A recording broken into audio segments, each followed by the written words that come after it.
Hola, buenas tardes desde el confinamiento con los materiales mínimos, sujetando el móvil con una mano y con esta luz que me pega de lleno en el cerado. Bueno, me han preguntado a ver si viajando a velocidad superior a la luz, si se puede viajar o no, si se puede viajar en el tiempo. No sé, hay gente que igual quiere volver atrás en el tiempo para haber aplicado el confinamiento 2 semanas antes y que no estuviésemos como estamos, pero va a ser que no.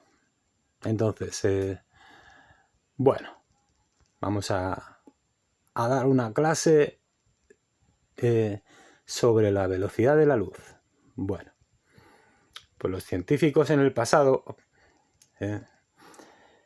se preguntaron a qué velocidad viajaba la luz. Bueno, intentaron hacer algunos experimentos con espejos y tal, lanzando un rayo y a ver cuánto tardaba en volver, pero no.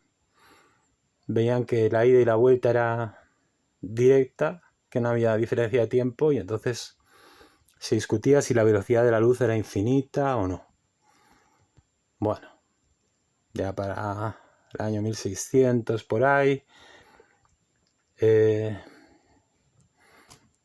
mirando la transición de una de las lunas de Júpiter, Io, al transcurrir detrás de Júpiter, desde varios puntos de la órbita de la Tierra vieron un desfase y tal, y consiguieron ya unas aproximaciones de la velocidad de la luz bastante decentes.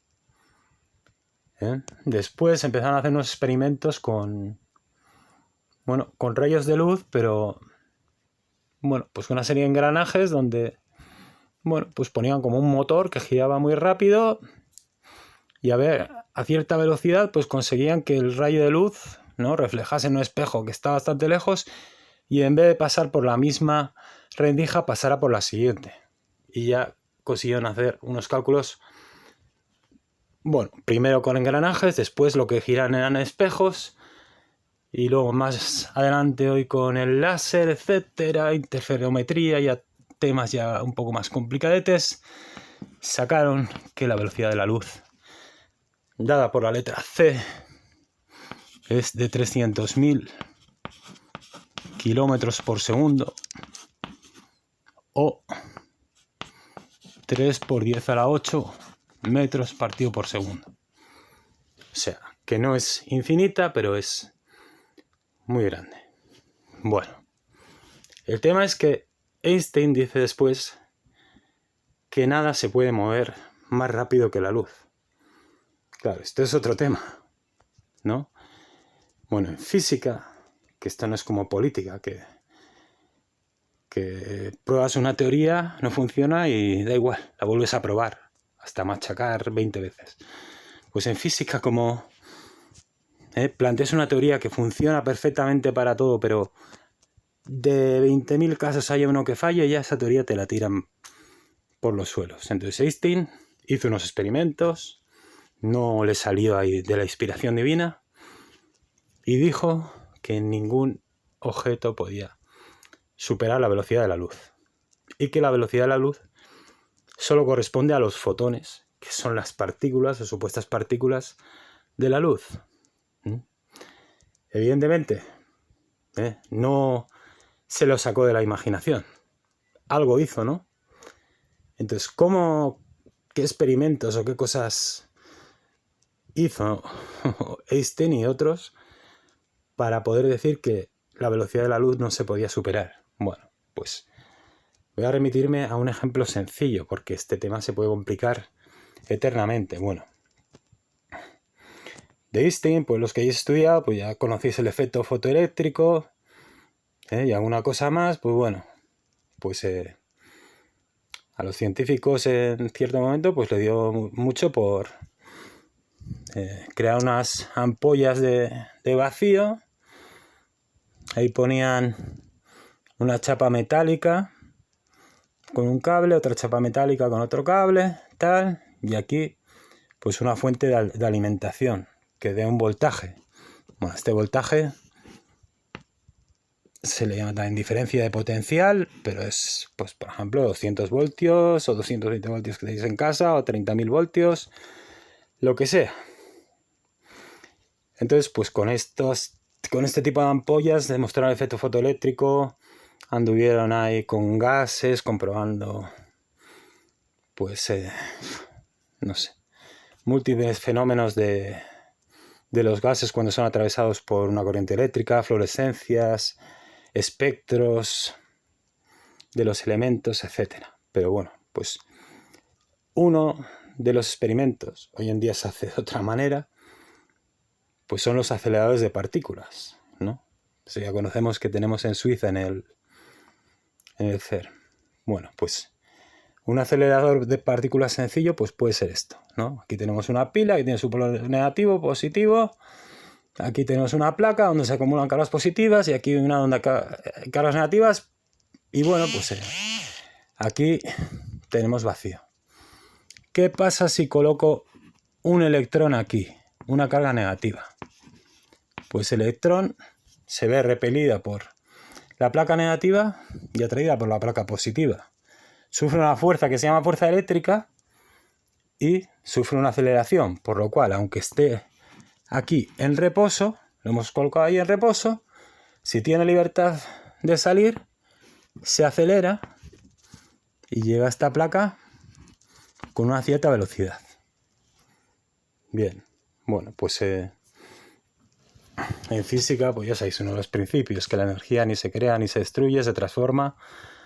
Bueno, pues en ausencia de rozamientos, aquí entrarían en juego la energía potencial eléctrica y la energía cinética. ¿Qué tiene este electrón colocado ahí? Tiene una energía que se llama energía potencial eléctrica. Bueno.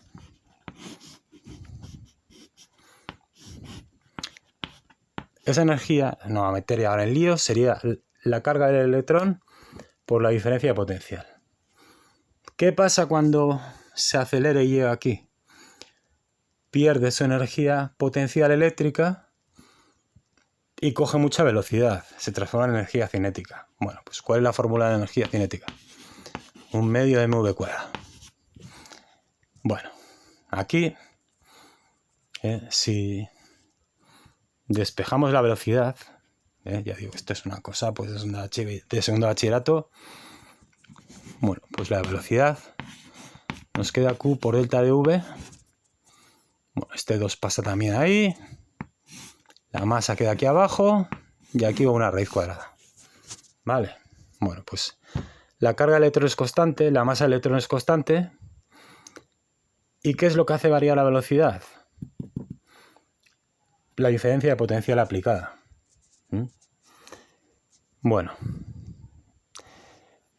si habéis hecho algunas gráficas en la vida, ya digo, como hablan tanto de curvas y veo que nadie sabe dibujar una curva, bueno, pues si recordáis,